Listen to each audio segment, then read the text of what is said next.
saudara. Lalu hal yang ketiga, yang luar biasa dari mereka, adalah bagaimana mereka mengestafetkan perjuangan mereka. Mengestafetkan perjuangan mereka.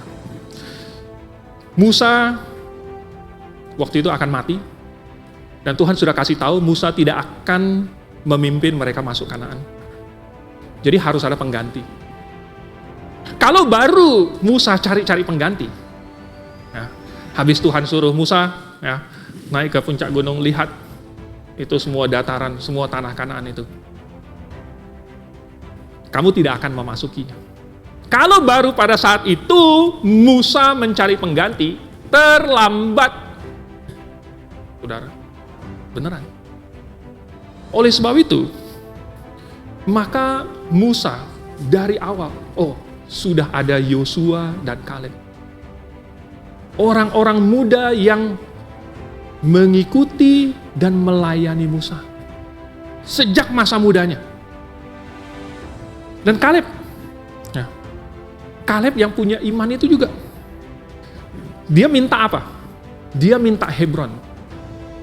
Dia bilang sama Yosua, berikanlah kepadaku Hebron untuk menjadi milik pusakaku. Coba kita lihat sedikit deh, ya, di Yosua pasal 14. Dia minta Hebron, padahal itu adalah tempat yang susah. Ya, coba lihat dari ayat 6, Anda boleh baca sendiri dari ayat 6, tapi saya akan kasih highlight-nya dari ayat 10. Jadi sekarang, sesungguhnya Tuhan telah memelihara hidupku seperti yang dijanjikannya. Kini sudah 45 tahun lamanya sejak diucapkan Tuhan firman itu kepada Musa. Maksudnya sejak mereka keluar dari Mesir, ya, sejak mereka mau masuk Kanaan. Sudah 45 tahun loh. Ya. Jadi sekarang aku telah berumur 85 tahun, aku hari ini. Pada waktu ini aku masih sama kuat seperti pada waktu aku disuruh Musa. Seperti kekuatanku pada waktu itu, demikianlah kekuatanku sekarang untuk berperang dan untuk keluar masuk. Oleh sebab itu berikanlah kepadaku pegunungan yang dijanjikan Tuhan pada waktu itu, sebab engkau sendiri mendengar pada waktu itu bahwa di sana ada orang enak dengan kota-kota yang besar dan berkubu. Mungkin Tuhan menyertai aku sehingga aku menghalau mereka seperti yang difirmankan Tuhan. Lalu Yosua memberkati Kaleb bin Yefune dan diberikannya lah Hebron kepadanya menjadi milik pusakanya. Itulah sebabnya Hebron menjadi milik pusaka Kaleb bin Yefune, orang Kenas itu. Sampai sekarang ini, karena ia tetap mengikut Tuhan Allah Israel dengan sepenuh hati. Nama Hebron dahulu ialah Kiryat Arba. Arba ialah orang yang paling besar di antara orang Enak. Dan amanlah negeri itu berhenti berperang. Jadi, dia minta apa? Dia minta Hebron. Ini adalah daerah pegunungan. Daerah pegunungan itu seperti pedang bermata dua. Di satu sisi, kalau dia tinggal di pegunungan, maka kotanya itu akan sulit diserang oleh musuh. Tetapi kalau dia mau menyerang musuh yang ada di pegunungan, dianya juga sulit. Jadi kota yang di pegunungan itu sulit untuk dikalahkan. Tapi justru dia minta itu.